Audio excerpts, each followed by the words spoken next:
We are over it. That was my Bernie Sanders. They're just getting better with time. I'm really trying to step my game up, but I think it just made me step my game down.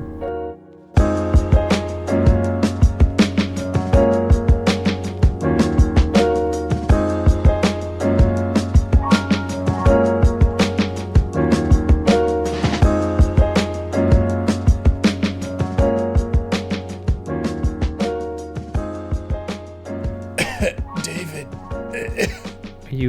Are you dying? Are you okay? David. Do you have the coronavirus? I'm so thirsty. Thirsty for what? We're in the video game drought, David. There's nothing. There's nothing to drink. It's slim pickings out here, baby. There's no video games, and I'm so thirsty for them. We done. It's over. I think all the video games decided let's not be made or put out this year. I think is what we're doing now. They're getting ready for the new generation. They're saving all the good stuff for then. It's just classic new generation lol. Can they just put out some like medium stuff though? I'm digging through such weird backlogs right now. Did you finish Kakarot? No. Well, there you go. Yeah. I'm looking for some You just heat, don't want though. to. I don't necessarily want to. Oh, there ain't no heat right now. It's February. What good game ever got released in February? There has to have been something. Wasn't God of War put out in February I a think couple that years was ago? January. Either way, early in the year. Ain't the same. January is just kind of like December Junior. You know? February is December Senior, like old shitty December. No, it's just like Young March. March Part 1. Yeah. March Part 1, Fool's March. Yeah, like shitty March. Have you been playing video games recently, despite the fact that there are none? There are no games? I have been. I don't consume them as voraciously as you do, so I'm a little behind. Sure. What's on your docket right now? What are you doing? I'm still poking. I'm still poking the Mons. I beat the main story, and now I'm doing one of something that I love in video games, which is Is this your video game podtimistic thing? Yeah, this is my video game podtimistic thing of the week. It's just that little bit extra at the end of story. Yeah. Yep. That that Chase Albee totally skipped over because he just had the bloodlust to catch them all and just skipped over the last actual bit of story of the game. I kind of missed it entirely. I went back the other day and started. I'm like, yeah, I just kind of didn't do this part, huh? You weren't confused why they just showed the place where those two Pokemon were found, like at the end, just for like a solid like 10 seconds? The narrative and lore of Pokemon is all over the place, and they showed me a lot of weird things in a lot of weird places. So I was like, well, it must just mean like go there if you want to catch the legendary boys. And I was like, I'll get to it. I'll get over there. That is a fair point. Pokemon is all over the place with how it tells you what to do and like little inconsistent. What happens. It's very inconsistent. Yeah. So I could see how you'd be confused, but yeah, you missed out on Swordward and Shieldbert. I did see them. I played it the other day and I saw those dudes. They're pretty weird. They're pretty weird dudes. They just come up and steal the shit. They do. They're like, hey, this legendary sword and shield, we're gonna mine now. We're thieves now. We're rich celebrity thieves. Sick. So you're playing pokes. You're hitting the pokes. I'm hitting the pokes. That's been about it for this past week, honestly. Hell yeah. Yeah, it's just been poking. I'm just trying to power through it. Like I'm just devoting all my time just to beat thoroughly Pokemon, so I can just move on to the next thing. It's kind of turned into homework a little bit. Like I feel like I just got to get through it. Yeah. It still has me, and I feel obligated to finish it. Interesting. But it's not like, oh my god, this is so fun. This Dynamax battle is like no other Dynamax battle I've ever done, even though it's the exact same thing. It's the same shit. It's the same shit. Now I'm just like, okay, what Pokemon can I just level up now? And I got a cool dragon type that I'm leveling up. So, what's your dude? I might know him. Komo-o. Also, can we talk about how the legendary Pokemon that you get in that game is like the lamest looking legendary Pokemon ever? Which one? Eternatus. The big scary like shrimp dude. Yeah. Yeah, I find him a little threatening, to be honest. You find him a little threatening. He's huge. He's big. He ain't that big. He's pretty big. He looks silly. He looks like a geometric shape. Yeah. I mean, how many pokes can you really do before you start dipping into shapes? It's true. He does kind of look like a dodecahedron. I mean, they already did Porygon. Yeah, both, I think. Are those both Pokemon? There's Porygon. It's Porygon, right? There's Porygon, that's for sure one. And Polydude. I forgot to say that it is the Optimus video game variety show where two best friends talk about the wonderful... Oh, man. I've been practicing it out loud for, most of today. The wonderful world of gaming. Were you just at work and it's just like Jeff came over and you're like, hey, Jeff, welcome to the Video Game Optimist podcast. It's the wonderful world of gaming. It's that end part of wonderful that really fucks me. Whoa. Where we talk about the wonderful world of gaming. The wonderful world of gaming. You really got to pronunciate all those. It's video game podtimism. The optimists video. Video game. Video game. Viridian City Games coming at you hot. It's the Optimist Video Game Variety Show. I just can't do it. That was a beat. I can't do it. You can do it. One more time, baby. I believe in you. It's Video Game Podtimism, the Optimists Video Game Variety Show, where two best friends talk about the wonderful world of gaming. I'm Chase, and I know how to speak English. I'm David, and I enjoy listening to Chase speak good English. Thank you. Can I tell you about the video games I've been playing? Tell me about your games. So last time we talked, I had said that I was dipping my toes into Dark Souls. Yeah, you were dipping all your toes in that. My whole feet. You were up to the Calcaneus. I have since beaten Dark Souls 1. Okay. Which was good. I had a good time with that game. Pretty satisfying. Got into a groove where I was kind of just like unfuckwittable. I think I accidentally leveled up pretty high, and then I went to a place that I think was higher level than I was supposed to be. Got really high in that area. Mm-hmm. And then went to another area that I was supposed to go to earlier, and then just crush. And so for the rest of the game was just a little bit too high of a level. Sure. And so for most of it, it was pretty easy from the midpoint onward. Okay. But good game. Glad I played it. And then I pretty much immediately started in on Dark Souls 3, which is also pretty good. I'm still playing that right now. I'm definitely getting my ass kicked, though. It's a little harder? I'm not sure if it's harder or if I just haven't quite gotten across the difficulty curve. There was points in Dark Souls 1 where I was really getting just beaten down, and then I think at some point you kind of just get the timing, and you can kind of anticipate all right, I've fought these kind of guys before, I can just dodge roll over this way and I know what's going on here. Okay. But I haven't quite got there in Dark Souls 3. I'm still kind of getting worked. Sure. Is it a lot different mechanically than the first Dark Souls? I think people who are huge fans of Dark Souls would say yes, but it's not a huge difference to me. Okay. The timings are a little different, and how quickly you can attack is a little different. You can charge your strong attack, which is different. You can't do that in the first one. Mm-hmm. It's a little bit faster. I feel like the first one is pretty slow. Okay.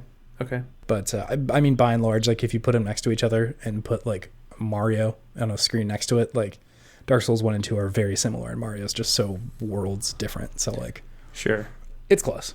Okay. Good games though, so I'm digging through those. Again, these are not fresh new games. These are backlog games that I'm just trying to get me through until March. Just get me through. I'm just suckling at the teat and it's running dry. Pretty much, man. The other thing I'm playing right now is World of Horror. Have you heard of this? No, what is this? So it is a roguelike adventure game. Okay. Kind of closer to almost a choose your own adventure game. Sure. And it's heavily based on Junji Ito's art style. Do you know who that is? No. Who is that? Junji Ito's this Japanese I think it's a comic, to be honest. I'm not sure. Somebody might call it manga. I'm not exactly sure which, but he's like an artist, and he does like kind of Lovecraftian horror almost. You probably have seen some of the memes online about the Enigma of Amigara Fault, I think is what the one is called. I have no idea. I've never heard these words. It's like he wrote this story where like there's this big fault line, and these like holes start showing up in the like rock face of this wall, and they're all shaped like people. Whoa. And so people like go there and they get obsessed with like these like holes in the wall. Some people start like feeling like some of them are shaped like them, and so they'll like put their bodies in there and get stuck and just like continue to like fall deeper into the rock face. What the fuck? And so most of the story is just like the tension of this dude who's like, I don't want to go in there, but I feel like I have to. That's some weird internet shit. It's pretty good stuff. Like, all things considered, it's pretty good horror. He also wrote Hellstar Remina, which is really good as well. It's kind of a longer read. Okay. And Uzumaki as well, which I like read over the course of like a couple hours this week. It's good stuff. It's very Lovecraftian. It's very like cosmic horror, where like cosmic horror. Okay. Meaning like there's like old gods and shit like that, and like people are being compelled to do things because like the deep sea is terrifying, and like old things are showing up. Like in Cthulhu is coming. Yeah, exactly. I think in Hellstar Remina, like there's a planet consuming like ancient monster that comes to like your solar system and it just starts eating planets and shit like that. My God. Yeah, no, it's just crazy. Anyway, so World of Horror is based on that, and it's like 2-bit adventure game. Like it kind of looks like something that would have come out on like the original Apple computer. Yeah. I think it's in beta still, so it's not like a full-fledged release. But it's pretty good so far. It's definitely a choose your own adventure, meaning like you'll run up into like a situation and it'll give you like a choice of one of 2 or 3 maybe things to do. And like, I think there's some like stat checks that are going on in the background, but like by and large, it's not a particularly like hugely complicated game. That said, the UI is really, really loud and robust. Loud?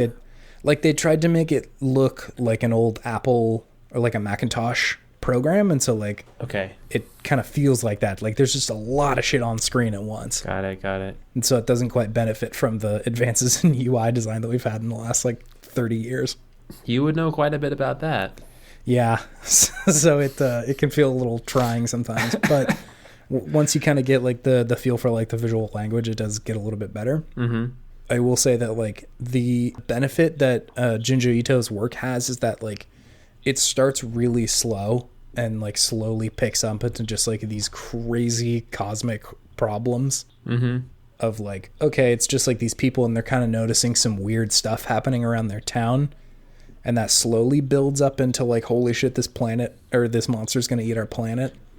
But with the game, because it's a roguelike, it's meant to be played a lot of times. Like the pace and tone kind of shifts pretty dramatically of like, okay, now I'm just like in my bedroom. But there's like a monster now and he's trying to kill me. Okay, now that I'm done with that, I'm going to go to the classroom and talk to some of my classmates. And like, it just kind of bounces back and forth between those. Sure. And so the tension building, I think, kind of suffers for that. But because the games aren't particularly long, it's also kind of okay. Because you're like, oh, it's fine. I'm just going to keep playing this shit. Not super concerned by it. Yeah. But it's pretty good. You should you should read some Junji Ito. It's quality stuff. So is Junji Ito? Is it on? Yep. Is it just like on the internet? Do I have to go and buy like a book? You can buy a book, but if you want to support the artist. But I think I read Hellstar Remina on like Imgur or something like that. Of course, that's a classic Imgur thing. Yep. Is it Imgur or is it Imgur? I have no idea. Once again, the soft G versus hard G. I know. I feel like I should pronounce it Imgur. That makes more sense, right? Because it's like an image. Yeah. But like I see that GUR and I just want to say grr. Anyway, World of Horror was developed by I think I'm not sure if this is a company or a person. On Twitter they're Panstaz, Panstaz. They're from Warsaw. Panstaz. Okay. Yeah. So give them a follow. They're cool and doing Sounds interesting. Good work. Yeah, I like that game. Is it on Switch? Is it on computer? I think it will be on Switch eventually. I'm playing it on Steam though. Sounds like a PC game. Yeah, I think boy. it's probably a lot easier.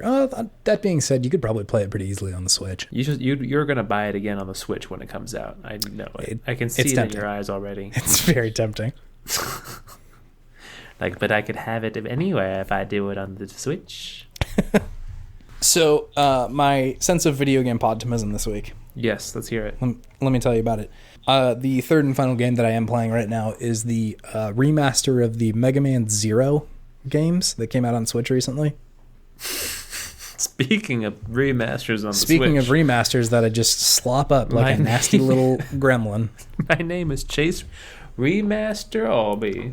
It's me, the remaster goblin. I'll eat anything you send down my remaster pit. Pretty much. I am playing the remaster of Mega Man Zero. They came out on GBA and they were hard as fuck. And at the time, I was like, I don't think I can do this. I don't think I can beat this because it's harder than Mega Man X, which was already pretty tough for me. Yeah. And rather than you lost the level, you have to do it again. There's consequences for losing a level that are immediate. They're like, really? Hey, you didn't do good on that mission. The guys who were on that mission are coming to kill us. This whole place is fucked now because you died in the last one. Oh shit. It's intense. And at the time when I was younger, I was like, I don't think I can handle that kind of pressure. That's fair. The thing that is fueling my sense of video game podtimism is when older games get a refresh that make them a lot more enjoyable. Okay. Because something that they've added to Mega Man Zero X Mega Man Zero is a kind of a quick save system where they'll put checkpoints along in a level where it wasn't before. Okay. And if you die, you just go back to that spot rather than failing the mission entirely. And so it ends up playing like a Dark Souls or something where you kind of just get wrecked pretty often, but because the checkpoints are pretty liberal, you just go back and do it again. It's I can beat this guy. If I can just learn his patterns and figure him out, I'll be able to do it. Just gives you that opportunity to learn from your mistakes and go back again. Yep. Makes it a lot more enjoyable than the original release. I guess so, yeah. Sometimes those old games are just way too punishing. They're really, really rough. Again, this one, because it was narratively difficult, it narratively was you fucked up so bad when you died just now that I couldn't handle the pressure. I couldn't do it. So would the game story change? I forget if there was a branching story, but because I didn't get far enough, I would just I would get to that point where you go back to the base after you failed and they're like, the bad guys are invading, we're fucked. Damn. Yeah, I couldn't handle it, so I put that one down. I'm not old enough for this game. No, the responsibility was too much to bear. This virtual responsibility. So that's a cool thing. Another instance of remasters making my life easier is a lot of the Final Fantasies recently have a fast forward button. Really? Which is so useful in RPGs that are older. So it just speeds up animations or something? Yeah, so the whole game runs at 2 or 3 times speed. I did that. I downloaded an emulator for Pokemon Fire Red back in the day, and you could do the overclock feature or whatever, and it would just make you walk super fast. And it's this is the way to play the game, actually. Yeah, no, exactly. You can just sprint through areas that are supposed to be pretty long, but there's so many random battles that it's you'll run 10 feet, get into a battle, run 10 feet, get into a battle, and none of them are particularly challenging. I'm at a high enough level in most of those places that I can just kind of mash A and get through them. Exactly, yeah. And so the challenge is just, do you have enough patience to get through this area? And if it's on 2 or 3 times speed, I sure do. Sure do. So yeah, that's what's got me going this week. Mm-hmm. It's good. Hell yeah. That was a good optimism. Oh, thanks. I appreciated you sharing that. Thank you. I appreciated you sharing yours too. Thank you. Yeah. I appreciate your appreciation. I appreciate your bottom, your hiney. Are you going to shout at it? I'm going to shout at that hiney like Psy from Gangnam Style. You remember that, kids? I was so confused when you said that. I'm like, what are you talking about? That's a decade ago now. Yeah, it feels very bad. It feels like cosmic horror level bad. Yeah, it's a long time ago. when Sai stormed America. Do you want to take this moment of aging to move into our main segment? Sure. Hell yeah. Let's go. Insert music transition. Insert chill beeps and boops to podcast too. It's nice. Thank you.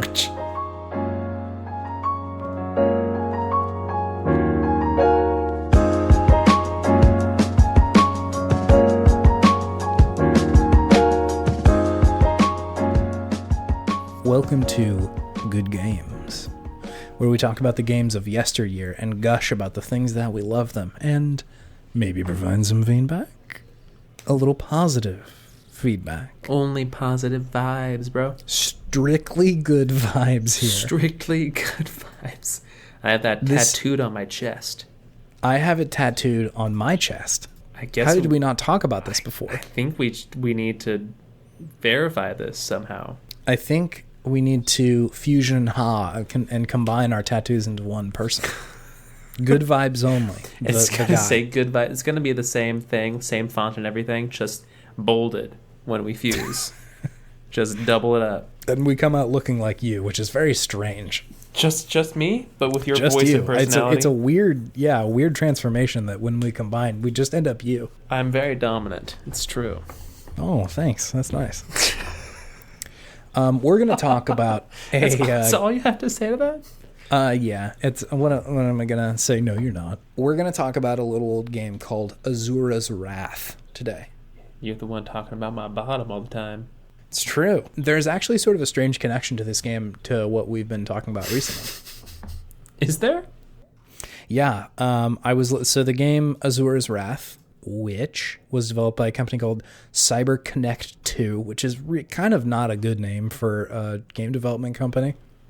I've never heard of them before. Yeah, I think with a name like CyberConnect 2, you may just not be super memorable. Have they done anything else?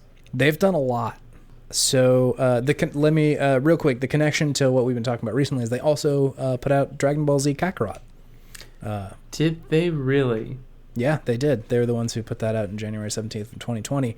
Asura's Wrath, however, came out. Wait, let me guess.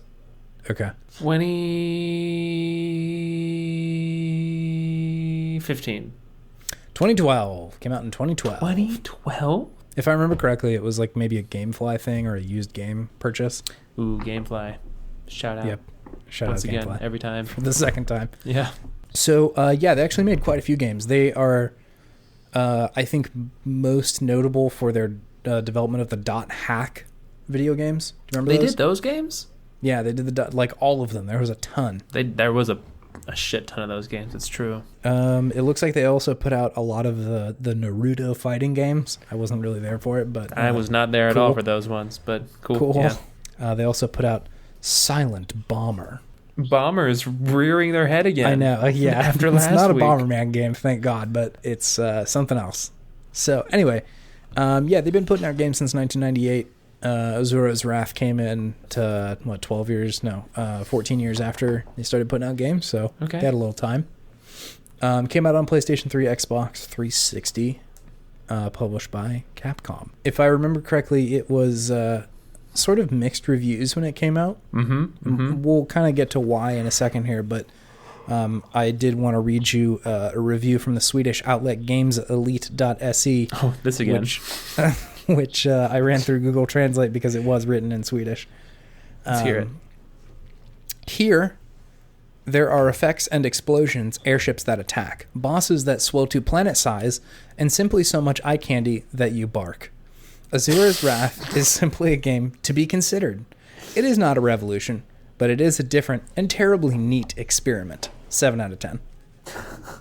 You're going to bark for this game, David. I'm barking for it. It's only a 7? What am I going to do if it's an 8? You're going to bark twice. I don't know. This is 4 barks. This is a 10 out of 10. You're going to meow, baby. Whoa. You gonna meow. I'm going to meow? Damn. Apparently that's the scale they use in Sweden, is animal onomatopoeias. Okay. Why not? I mean, they're Swedish, so yeah, they can get away with it, I guess. This is a total honk of a game. Oof, that's not a good thing. It's a bad review. A honk is definitely bad. Anyway, so I think that is a lot of the reviews that came out, was that it was sort of mixed of like, this is a cool game, but it's sort of weird. It was kind of a weird game. It was kind of a weird game. Venture Beat said of it, above all else, Asura's Wrath commits Asura's the cardinal... Math? Asura's Math. They just turned it into an educational game, just the same guy, Asura, just teaching people math. It's the sequel to Math Blaster. Then you just gotta punch the shit out of the division sign. Above all else, Asura's Wrath commits the cardinal sin of video games. It's not fun. Which I couldn't disagree with more about this video game. I was about to say, that game was fun. It was pretty fucking fun. Do you remember the events surrounding us playing it? No, I don't. If I remember correctly, we had like a mob of people who were there sort of watching us play this game. Yeah, there were a lot of people there. I think we played it over the course of like 6 to 7 hours. Like, it didn't take a particularly long time. It was a short game. It was definitely a short game, yeah. What was your memory of it when we were playing through it? I remember being filled with rage and wrath because it was... And math. And math. And math. It definitely got me, like, hyped up in a weird, primal, like, Neanderthal, I'm going to go and fight people way. A little bit, yeah. Which is very much just, like, feeding off of my man in his early 20s-ness at the time. It's pretty Dragon Ball Z, but dressed up a little bit. It's very Dragon Ball Z, but with more, like, weird Japanese lore / science fiction. There was a lot of, I think, Buddhist lore in it. Buddhist lore, yeah, that's it. There was a lot of Buddhist lore. I don't know that I've played another game with that in it. Sekiro? Sort of. But not, like, direct Buddhism. Yeah, not nearly as direct. Like the like gods that they pull from that you fight, spoiler alert, you fight gods, which is so fucking cool. It was pretty tight. It was pretty tight. So the lore they pull from is just so obscure, like not as far as how many people would know it, but like games usually don't address that. So the first thing I will appreciate about this game is that it's pretty fucking original. There's nothing else like it. It's true. Yeah. Which is impressive. I feel like that's a pretty hard thing to do, especially in games now. Like, people get criticized for not being incredibly original, and even games like fucking Jedi Order and shit are really, really good games, but by and large, that's like Uncharted and Dark Souls is kind of what that game is. It's true, yeah. And so they just kind of take two other elements and just wrap them together into something kind of new, yeah. Which they did good, but this game like needs to be praised for how strange and different it was, like in the story it was telling. The story was very different. There was a lot of quick time events, which is not original, but right. So, and that's sort of what it got criticized for, was that like the game itself kind of played out a little bit more like maybe a movie or something like that. It was a tight movie though. It was a tight movie, and I sort of don't want to dwell on the criticism that the quick time events took away from the game, because when you and I were playing it, I really didn't notice it that much. Like, I mean, it definitely had like, it was like an arena brawler almost, kind of like third person arena brawler for the most part. Yeah, it was not. I don't remember it being particularly deep, but that's how like the mechanics played out, and then usually you would pop into another like cutscene or something like that, which you would sort of be in control of as well, like mash X here, or press left or right or whatever. Yeah. And again, I know that QuickTime events get a lot of hate, and like, you know, maybe for potentially good reason, right? Like, you're kind of substituting some eye candy for a really good game design, but with this game specifically, it was just so much of it was so cool that I just didn't give a shit. I was like, this is so fucking cool that I don't care. Some of the visuals were pretty awesome. I still remember them pretty vividly. What specifically are you thinking of? That giant like Buddha god coming to Earth and just like dwarfing Earth and like trying to poke you with its finger, and then you just stop it in its tracks, and you just like get more and more wrathful and just like power up like 1,000 bajillion times. That part was tight. It was fucking tight. I remember it super vividly. It was tight. I think I was watching some clips of this game, and like something that kept coming up was that they play with scale really regularly. They do. The scale is gigantic in that game. Yeah, you feel small in the game, Mm-hmm. but you also feel like a badass because usually the things that you're going up against are gigantic and you're just so tough and burly and strong that you can beat these gods up because you're so mad. You're unfuckwittable because you're just so angry. Yeah. So angry. For good reason. For good reason. If I remember correctly, like in the beginning of the game, your daughter gets killed or something like that. Yeah, it's like your daughter gets killed and your wife gets kidnapped. Or maybe the other way around. I think it is the other way around, yeah. Wife gets killed, daughter gets kidnapped. Yeah, it is, because they're going to use the daughter for something. But isn't the wife, like, alive in the end and, like, she betrayed him too? Something like that. I forget the specifics. He gets betrayed a lot.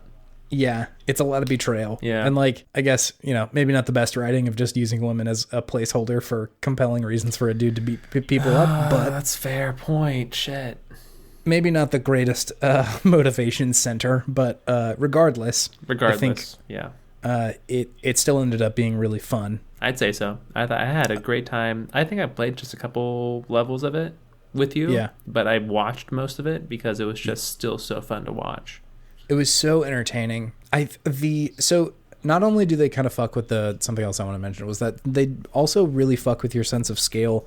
Not just in size, but also like the length of time that the game is occurring over. I don't know if you remember that or not. But millennia or some shit like that. Yeah, like at one point you like die and you're like dead for like 1,000,000 years or something, and then you come back to life. Yeah, I read on the wiki. I think when the dude Asura dies and comes back from the underworld, it's 12,000 years that have passed. Yeah, just absurd amount of time. Crazy.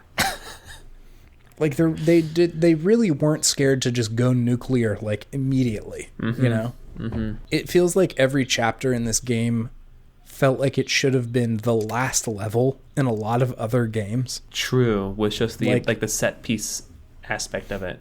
Yeah, the set pieces were huge. The dudes you were fighting were just like insurmountable and gigantic, and like the stakes were just so high every single minute of this game that it was and it ended up feeling just like monumental and like edge of your seat the whole time. It's pretty good. It was pretty good. I was hugely into Asuras Wrath. I enjoyed it quite a bit. I feel like I've been talking forever. Do you have thoughts on Asuras Wrath that I haven't said? I just love the parts where he just, instead of like looking inside of himself for like hope or goodness, he just looks inside of himself for more anger to become stronger. And he would just always just get more pissed and more pissed and more pissed. And people would talk shit to him too. And he'd just be like, "More!" and just like punch the shit out of something so hard. It was good stuff. I liked that a lot. It was great. Like they really didn't ever lean into like, he's a good guy and he's just gonna be good. No, he's really just mad about the people who have wronged him. Yeah, he's on. It's like an archer when he yells rampage. Yeah, that was what it was. It was a rampage. The whole entire game was just him on a rampage. Yep. Because he had been wronged so many times. It's great. It's great. So that was great. But I remember it didn't control that well when you did have control of him beyond the QuickTime events. I will say the mechanics of the video game are not particularly polished. No, I would agree. I remember just looking at it and playing it, it was like he felt very stiff, and when he jumped, it would like be a weird kind of floaty but heavy animation. Yeah, I know what you mean. Yeah, I don't quite remember how it felt when you were like actually punching people, but I remember it didn't feel as good as it looked. No, especially not compared to the like any of the cutscenes or the QuickTime events. Yeah, it really was. The QuickTime events were really the star of the show, and it's just everything else was just stuff you had to get through to get to those spots. I think if the game, for whatever, if those parts when you were just like kind of controlling Asura normally somehow felt worse, I might have felt less compelled to finish the game. But like the whole time I was playing, I was like, I have to keep going. Like, it was like good enough. Yeah, no, exactly. It did a serviceable job that I wanted to keep playing and see what he was going to beat up next. Exactly. It was just like, didn't love it, didn't hate it. It was just very mediocre between bits that were just like amazingly fun and interesting to watch and experience.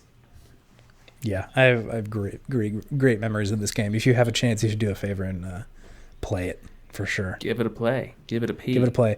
Or, I mean, at the very least, watch a YouTube video. I bet this game is pretty entertaining to just watch. You know, that's probably fair. You probably watch a YouTube Let's Play or something and get the same experience. Yeah.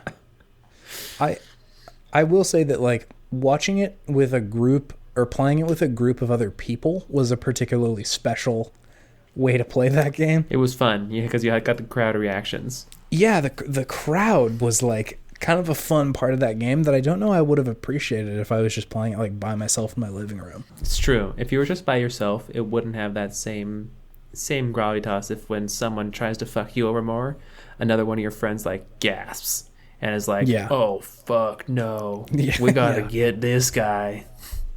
It's a similar appeal of I don't really want to watch wrestling by myself, but if I was in a group of dudes watching it, I think I'd enjoy it quite a bit. So, dude, spectator sports. Kind of, yeah.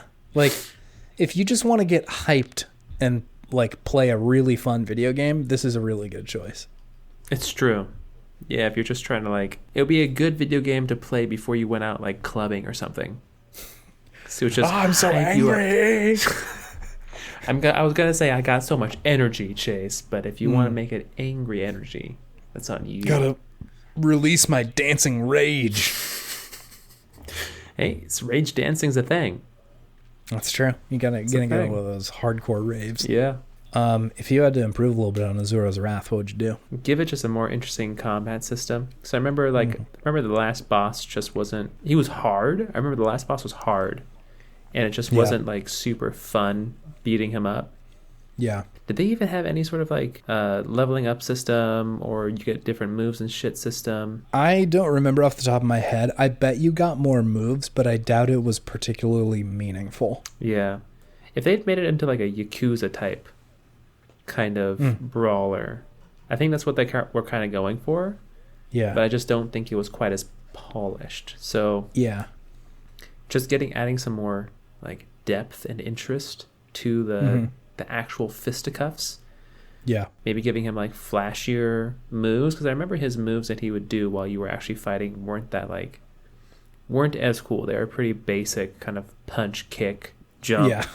Weren't as cool as the stuff he would do in the cutscenes. Yeah. So I think that's what I would most likely change. Yeah, I think you're pretty much spot on there. That's what I was going to mention too. It's like just kind of get that combat system a little bit fresher. Because even in something like God of War, like you can feel just as cool as Asura does when he's beating up big gods.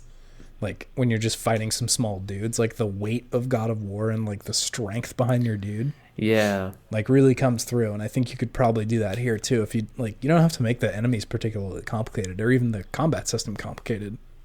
You just got to feel like a big old boy throwing some dudes around and ripping off arms and shit. Yeah, you just got to feel like your punches have some weight behind them.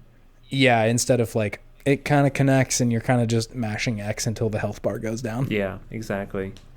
So I think that would probably help. Or just take out everything and just make it like a playable animated movie with QTE events and just be like, this is all the good bits, here you go. I bet the internet would just shit itself though about that though. Like, this isn't a video game. Interactive media. How about that?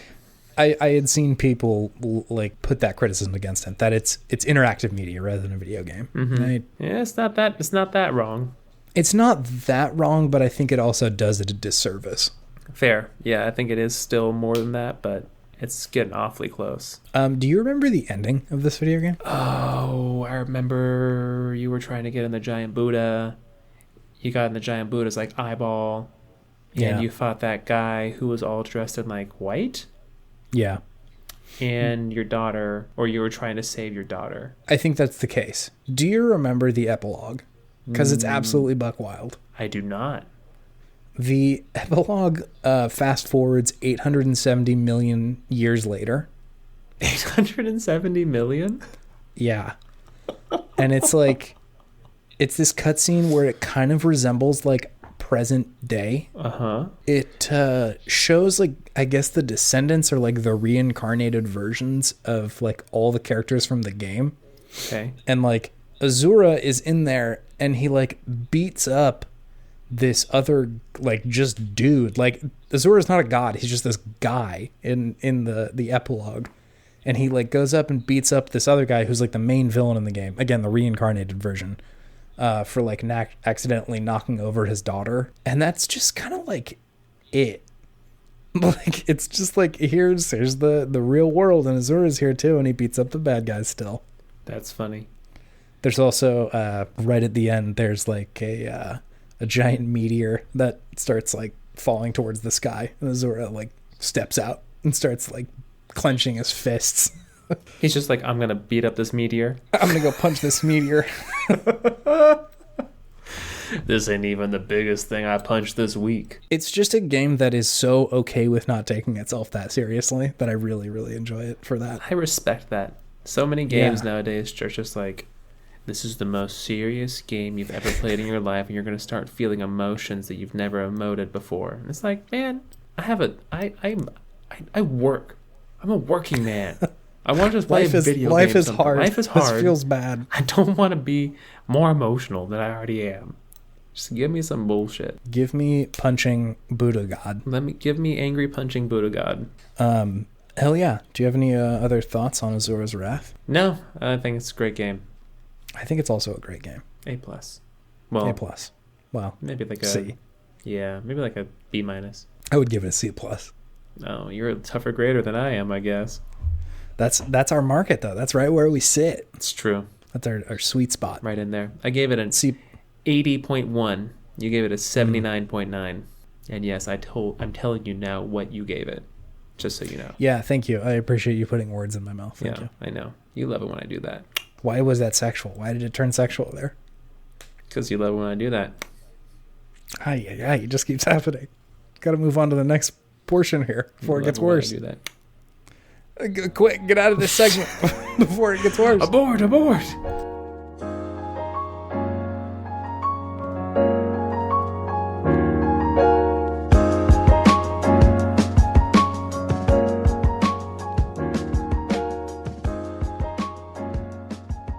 So I had an idea. What's your idea? That we might pursue. What are we pursuing? We made a bunch of our previous games. We made Tony Hawk's Amateur Skater. It was a hit. We made millions of dollars. Tony Hawk's Pro Dad? Pro Dad Skater. Mm-hmm. We made the sequel to Def Jam Vendetta with new rappers. It's pretty good. There was some other ones that I'm forgetting. We made the Oscar movie. We made the Oscars movie video game tie-in, which was huge. It was very relevant and topical. It was great. And now that we've kind of talked about Asura's Wrath, it got me thinking. Yeah.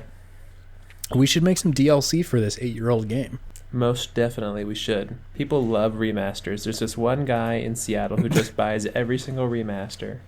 He's keeping the remaster industry afloat single-handedly. So if we do a DLC remaster, oh my God. Like a bundle. He's going to lose his mind. What a chump. So Asura's Wrath was the video game. Yes. How's about we walk down the line and we figure out all the other 7 deadly sins and figure out what that DLC might look like. Let's do it. So six DLCs in total. So we got 6 DLCs left. Wrath was the main game, the first one to come out. The very first new DLC. Uh-huh. Asuras Sloth. Okay. Big bed. Big bed. Big Yoshi. Big bed and Yoshi. I think in this one, Asura takes a cosmically long nap. Okay. Sure. Like a Rumpelstiltskin type nap. Yeah, like he wakes up every couple thousand years or something. I mean, he was already dead for 12,000 years, though. Well, then let's up the ante. He sleeps for a million years at a time. And then it's future Wrath? Yeah. We'll tie in Wrath somehow, but Asura's Sloth is really just about how good of a nap he can take. And all this knowing that there's probably some stuff that he should be doing. Okay, so is the game mechanic making sure he stays asleep? Like keeping him from being awoken from his slumber? Yeah, do a good sleep. On a very big bed. Again, we got to play with scale. So the bed has to be just like big. Like the size of the ocean? Yeah, like an oceanic-sized bed. And he just goes right into the middle, the comfiest spot ever. Yeah, the game is finding where he can possibly sleep for 1,000,000 years. On this giant bed. So do you fight things? It doesn't feel right to fight things in a game about sloth. It's not Wrath anymore. There will be quick time events to see how good of a sleep you can do. But it's like, okay, take the Zoloft. What sort of cocktail can you concoct to what kind of Zoloft cocktail can you make? Yeah, it's a you take a whole bunch of melatonin just to we'll keep it above level so there's no drug use. Take a whole bunch of melatonin, and then it's a countdown to see how fast you can find a very good spot to sleep for 1,000,000 years. Okay, so it's going to be like a roguelike then. It's a roguelike. You will wake up, for however long it takes to take this nap, and then you'll get another chance to sleep for another good amount of time. So you're just running along this cosmically large bed? Yeah. That's the whole game? That's the whole game. You fall asleep, you try and beat your high score of how far you've gotten on this bed until the sweet spot, and then just rinse and repeat? Yeah. There will also be things listed in the corner, like responsibilities that you should be taking care of that you will need to ignore. It's sloth, so like you really got to be into just sleeping. So he's procrastinating. Yeah. Very much procrastinating. Procrastinapping. I'm an expert at that. Got a degree in that one. I get that. Okay, so what is he procrastinating from? Just his responsibilities. He's like a big, strong man, so like he could be out saving people. He's just going to sleep. But where is this taking place in the timeline of Asura? Like at the very end? Is this 870 million years later, Asura? I think that the 870 million years is really our sweet spot for where we can set every single one of these games, given that like the main thrust of Wrath is kind of hard to play around with, so we've got some room in here to slide in our games. So after he punches the meteor, he's like, I need to sleep. Before. All of these games will take care of before he punches the meteor, yeah. Okay, so anywhere in that 870 million years between the end of the game and the epilogue. We got some wiggle room. We got a lot of wiggle room. It's true.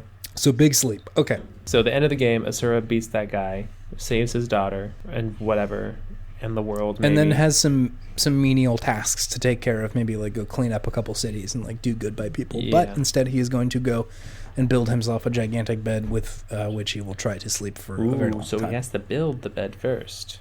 Mm-hmm. Yeah, that can be part of it. That's mission 1. I mean, I really enjoyed building my house in Red Dead Redemption 2. I hope there is a song to accompany his bed building. And if you were a nail and I was a hammer and we were together and I hammered you. I'm going to put in part of that song right there. And if you were a nail and I was a hammer. I'll climb a ladder with a hammer and a nail, now nail it. That was a surreal experience when that happened. It was very strange. Surreal. All right, Azura's gluttony. What are we doing? Well, he wakes up from the nap and he's like, very hungry. Damn, son, I'm famished. I am famished. I am famished. I am so famished, I could eat a shamushed.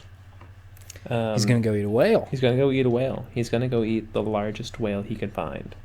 Okay. And that takes him into outer space. Space whales. Whoa, that took a twist. Galactic whales. He's like, all these whales that I'm seeing in the ocean, because he's super fast, right? So he can like find every whale in the ocean super quick. Not into those boring old water whales. Yeah, he's just like, these whales are weak, okay?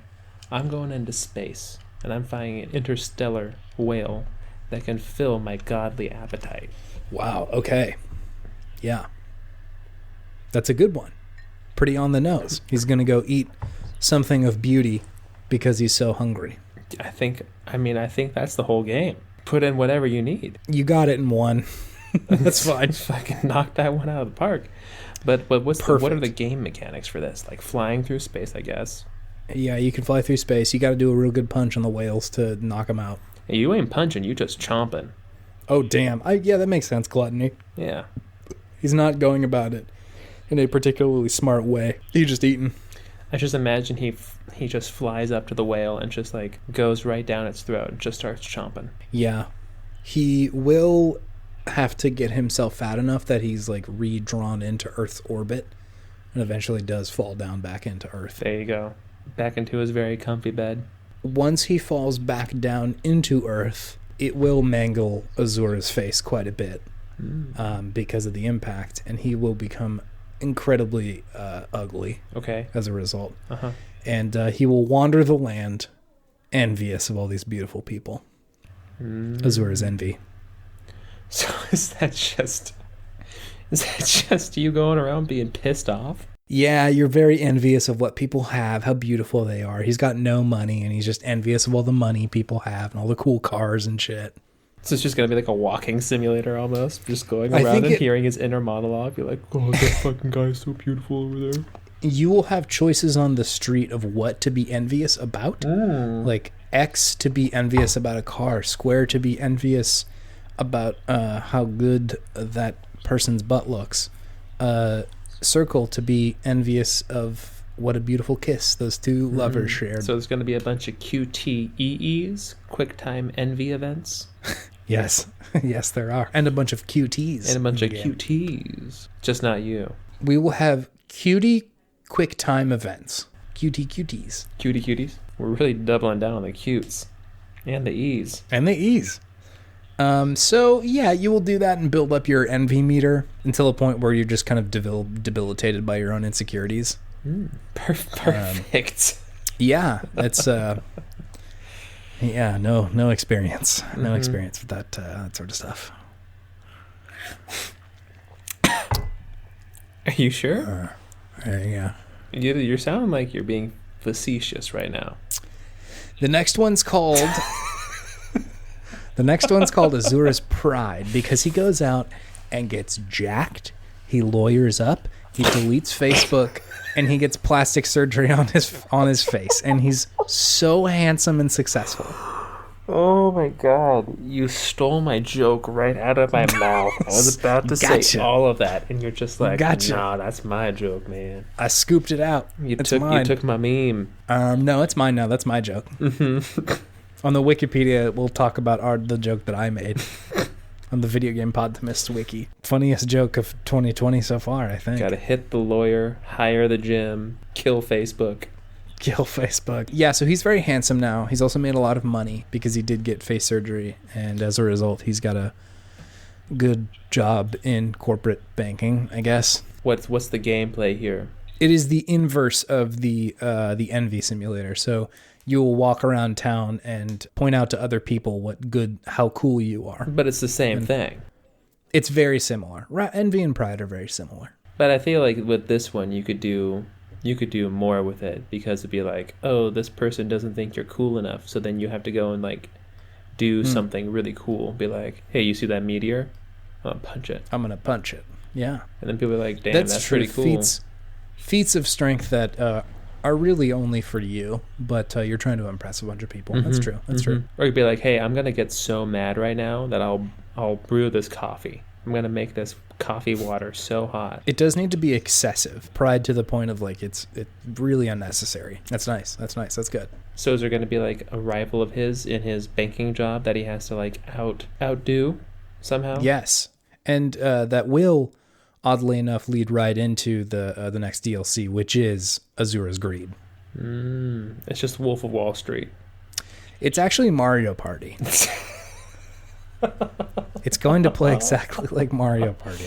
The greediest game there is. The greediest, cutthroat and voracious. Truly, I said last week, it's a capitalism simulator. Gotta get the coin. Gotta get the coin so I can get the star so I can be the best. Secure the bag. For God's sakes. Gotta get that bag. Yeah, no, it's just Mario Party. We'll just make that one Mario Party and call it a day, huh? I think that's all you really need to do there. It speaks for itself. It speaks for itself. Yeah. Play Mario Party. You'll know what Asura's Greed is. And you'll probably know what his wrath is if you lose to Donkey Kong, like, for the 5,000th time. Big Yoshi will be in that game. Big Yoshi. We'll get Nintendo to let us use that one. Such a ridiculous meme. Last, and certainly not least, this is the part of the show where I get to say boner. You've been waiting for that this whole time? It's time to say boner. Boner.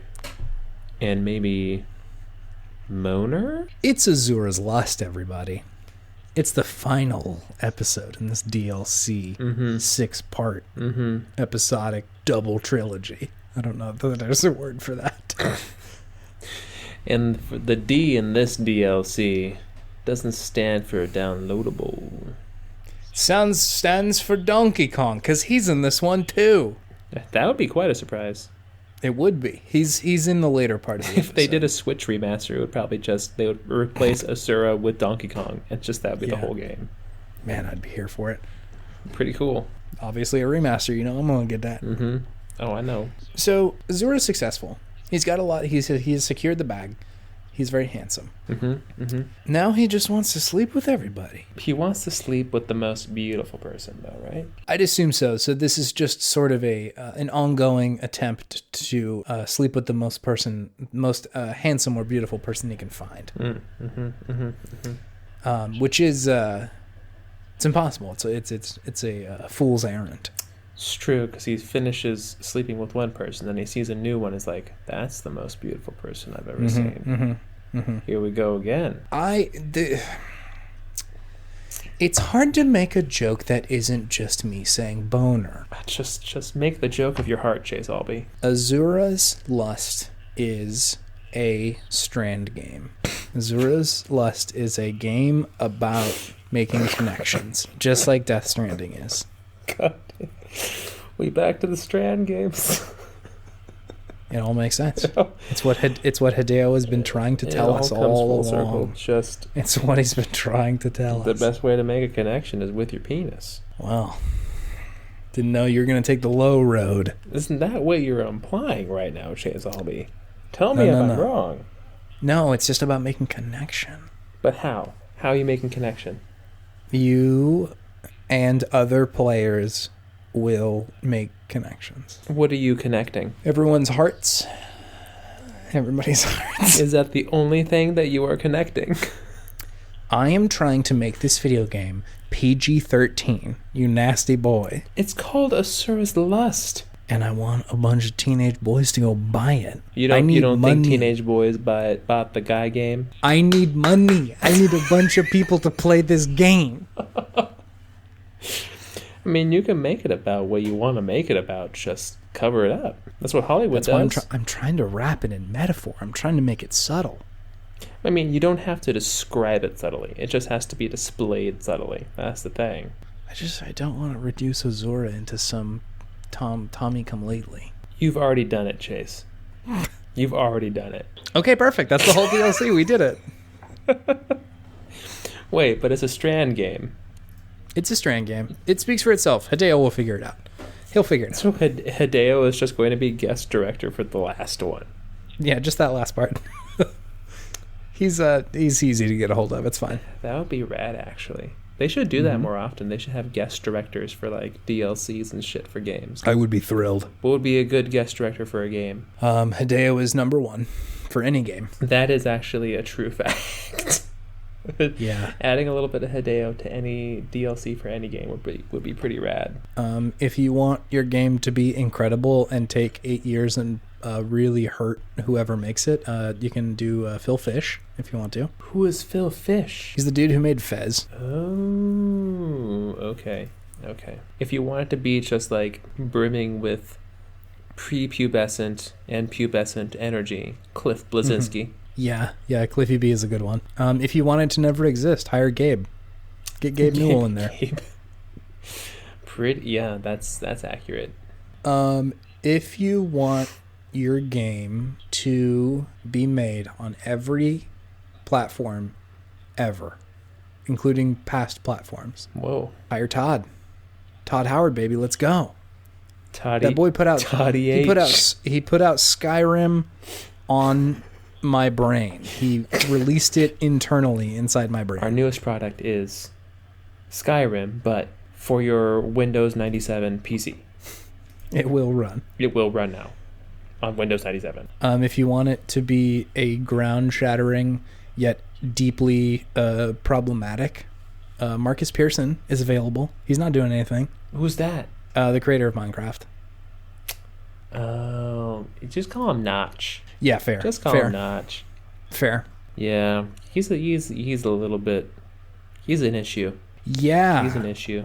He made a very good game and then was like, hey, can we have heterosexual Pride Day?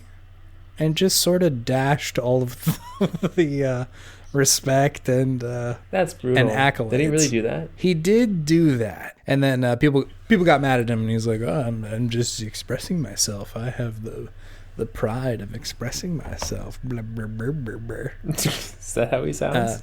He also tweeted it's okay to be white, which is just a real... That is a delicious tweet right there. It's just, it's really all you need to know in just 5 small words. It's okay to be white. Oh, that's how you feel. Okay, I got it. I see what's going on here. Thanks for that. Didn't know I needed that reminder, but cool. Thank you, Notch. Yeah, Can you thanks, please Notch. just make a video game? Nah, dude, he's got Minecraft money. He's done.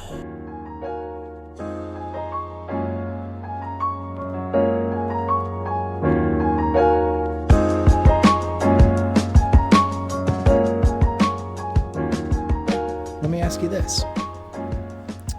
Do you have any sinful gaming advice?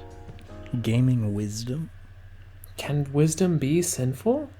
Or wrathful, angry gaming advice? Gaming wisdom? All right. Yeah. So, Yes. if you're so mad sometimes, you're like, man, I'm so mad, I want to punch a wall. Yeah.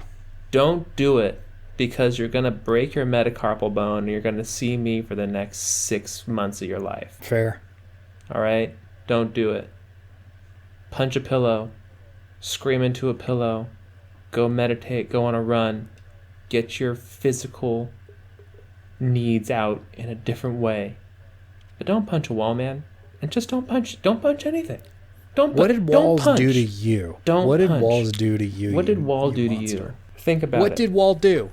The only thing wall ever did was protect you from the elements. Ain't no rain inside your house. That's 'cause wall. When's the last time you felt the wind on your face in the house unless you opened a window? Wall was there. It's your choice, but wall feels wind all day. Yeah, how many bugs in your house? How much dirt in your house? Wall protect you. Wall do it. Don't punch wall. Wall's there for you. Wall is when you always need there it. for you when you need it. You take granted these walls. Don't punch wall. Don't punch wall, because wall will punch you back so hard. Wall do punch back though. Wall don't take no shit. Wall don't take no shit. You think wall's a pushover, but wall is fucking jacked. Wall will get your hand. It'll get you. Wall will fuck your hand up, bro. So don't wall, don't punch. Find a better way to get out your emotions. You know who's a good punch? Who? Pilla. Pilla's a great punch. Pilla's there. Pilla's like, hey man, you put your head on me all night. You can give me a punch. That's fun too. Pilla, I'm here. Pilla, Cushy, Mattress, they all good punch. Give a good shout into a pillow. Yeah.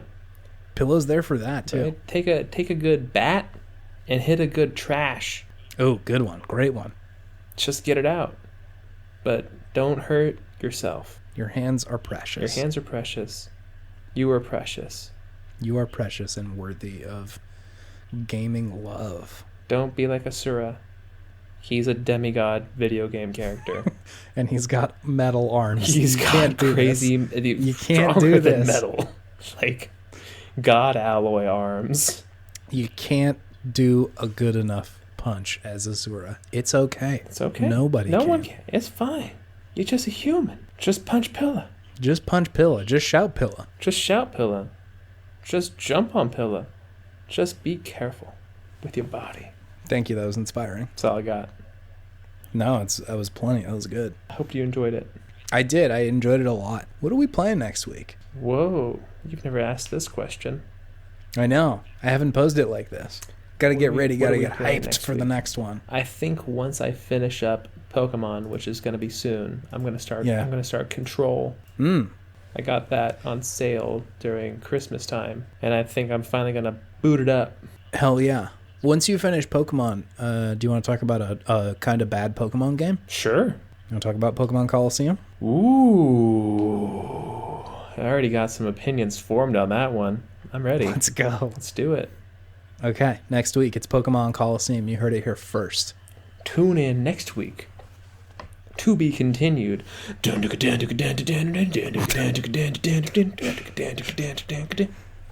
know who's going to be excited about that one? Emily Alice?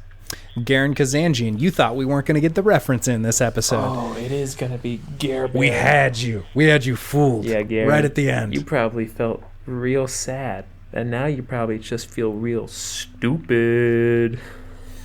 You doubted us. Also, your wedding was lit AF, bro. Wishing you and Lauren all the best in your life. Don't do a punch on Wall. Punch never did anything to you. No, Wall never did anything. Punch did a lot of things to a lot of people. Punch did a couple things. Wall has always been there for you. Don't hurt Wall. Don't hurt Wall. End of story. Yeah.